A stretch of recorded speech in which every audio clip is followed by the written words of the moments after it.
If you're a Texas Rangers fan and you're interested in what they should do with the trade deadline, then make sure to stick to the end of the video. So the Texas Rangers have been basically an average team this year. I think they're better than what their record shows, but the trade deadline is coming up and the front office will have some decisions to make. Chris Young, Chris Woodward will have to be thinking, should we be sellers or should we be buyers going into the trade deadline? The players that are definitely on the trade block is Kole Calhoun, Garrett Richards, and Matt Moore. So Matt Moore is having a great season out of the bullpen for the Texas Rangers on a one-year deal. But this is the highest his trade value is going to be, and bullpen guys are a little tricky because they have off and on seasons. Kole Calhoun has been off and on. However, with the shaky trade market, there's not that many good bats, and with the shift going away next year, I think teams might be interested in him, but also could open up playing time to some of our younger players like Josh Smith, like Ezekiel Duran. And then Garrett Richards, yes, he's been a little bit frustrating at times, but his FIP indicates that he's been better than what he's been performing. So I think some teams that aren't exactly going to go all the way to the World Series, but want to make some additions, might be in on him. So the first trade I think the Rangers should do is Garrett Richards to the Minnesota Twins for a low-end prospect. Like I'm saying, the Twins are leading their division right now, but that's a weak division. So yes, they'll probably make the playoffs, but are they going to beat the Yankees? Are they going to beat the Astros? No. And there's a lot of people that are a lot worse than Garrett Richards. So before you go say, Garrett Richards, it sucks, he shouldn't be on a contending team's roster. There's relievers in the Twins bullpen that are a lot worse than Richards. So he'd actually be a nice addition for them. And he's a veteran presence. And he's a long inning reliever as well. So if you need to go two, he could go two. He's just run into a little bit of a scuffle as of late. And don't expect the Rangers to get anything big in return. Expect some low-end prospect, maybe some guy with a high ceiling, but it's just a lottery ticket prospect. So moving on to the second trade.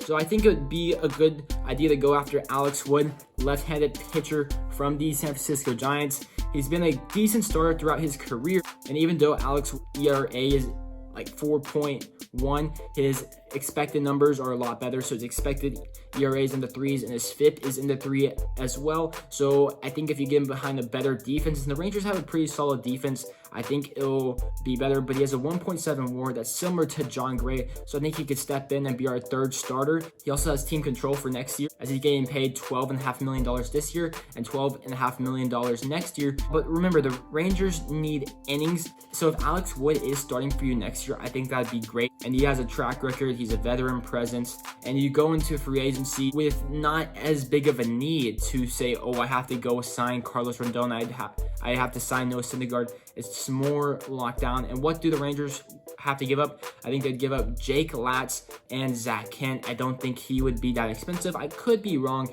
Now, going on to the third trade on this list is going after another starting pitcher. I have them acquiring Brad Keller from the Kansas City Royals. I think this guy is similar to Dane Dunning. I think he's a little bit above Dane Dunning. This would be not bad of a rotation. I think John Gray would be your number 1, Perez your number 2, Alex Wood your number 3, Brad Keller 4, Dane Dunning number 5, and I'd be giving up Spencer Howard and Cameron Cawley. 1, because the Royals will need innings to replace Brad Keller, and they could still see him as that top prospect and try to get whatever is left in Spencer Howard. And Cameron Cawley, a high-ish upside prospect we took in the 3rd round in last year's draft. I have concerns with his hit tool, good fielder, but for saving our bullpen and getting our team as much wins as possible this year to make our team look better going into next year, I'm all for that. And like I said, technically you wouldn't have to do a thing to your rotation next year because the rotation would be locked down. Granted, if you extend Martin Perez, but I think that's a 95% chance it would happen. But then you guys would be like, what about Jack Lauder? What about Owen White, Kumar Rocker, Glenn Otto, blah, blah, blah. The thing about the MLB, if you want to contend, I think you need at least 7 to 8 starters on your team. So that automatically gives you 5 starters right there, because Brad Keller has team control for next year. So you get Alex Wood for next year and Brad Keller for next year.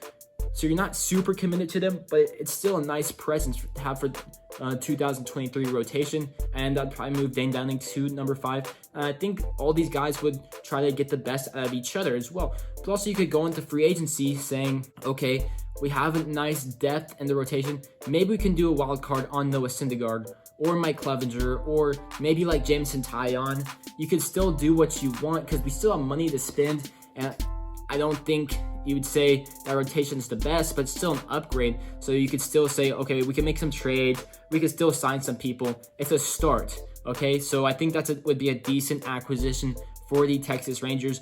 And so far, we haven't given up too much prospect capital. We've only given up Jake Latz and Zach Kidd for Alex Wood, Spencer Howard and Cameron Cawley for Brad Keller. And we just stabilized our rotation for the end of this season. So hopefully we don't have to call up our prospects that aren't ready, like Cole Winn. Second trade, now an ad with the Detroit Tigers. I'd be adding Austin Meadows and Alex Lange, a relief pitcher, for Steele Walker, Dylan McLean, and Davis Wenzel. So the thought behind this trade is that the Detroit Tigers need hitters. You get 2 in Steele Walker and Davis Wenzel. They're not an all-star like Corey Seager, but they could still pan out. They still have time. I don't know what's wrong with Davis Wenzel, but he's a former first-round pick by the Rangers in 2019. So there's the pedigree there. I don't know if his injuries have slowed him down, but maybe a change of scenery would be the best thing for him. And Steele Walker had a little stint with the Rangers this year.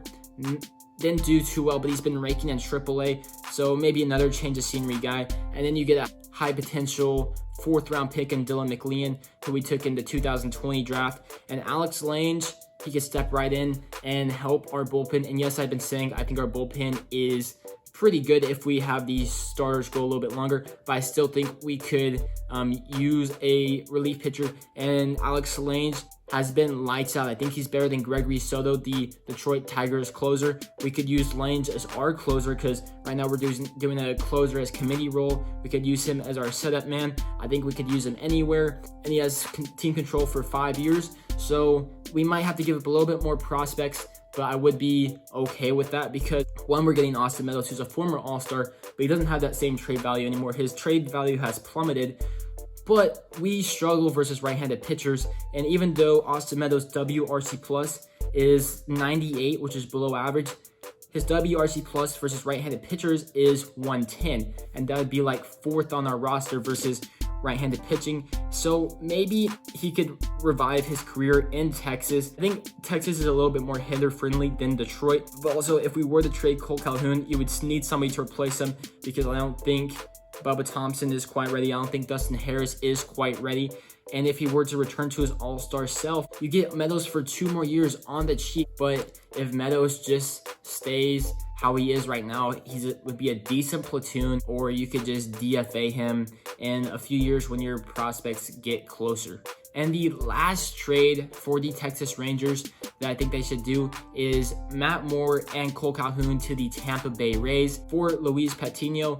This guy was the top prospect that the Rays got back in the Blake Snell deal. However, he hasn't panned out as a starter. So my thought, sure, the Rangers could roll him out as a starter, but I think his velocity and his breaking pitch, which is his slider, would play up tremendously as a relief pitcher. I don't think he would start in the majors with the Texas Rangers, but start him off at AAA Round Rock, see what he can do, and if it doesn't pan out, it's okay. Matt Moore is a rental, so is Kole Calhoun, so you can't expect much there, but if it does pan out, I think he could be a legit relief pitcher with elite stuff at the back end of a bullpen. I don't know if the Rays are willing to give up on him as a starter or even in their organization, but I know the Tampa Bay Rays need some thump in their lineup, and they need some left-handed pitching as well. So let me know what you think in the comment section down below. Which trade out of these 5 do you like the best, and what trade would you want the Texas Rangers to do? Was it Shohei Ohtani? Is it Juan Soto? Is it Luis Castillo? I know a lot of people want Luis Castillo, but let me know what you think in the comment section down below. If you like the video, please give it a thumbs up and subscribe, and I'll see you on the next one. Peace.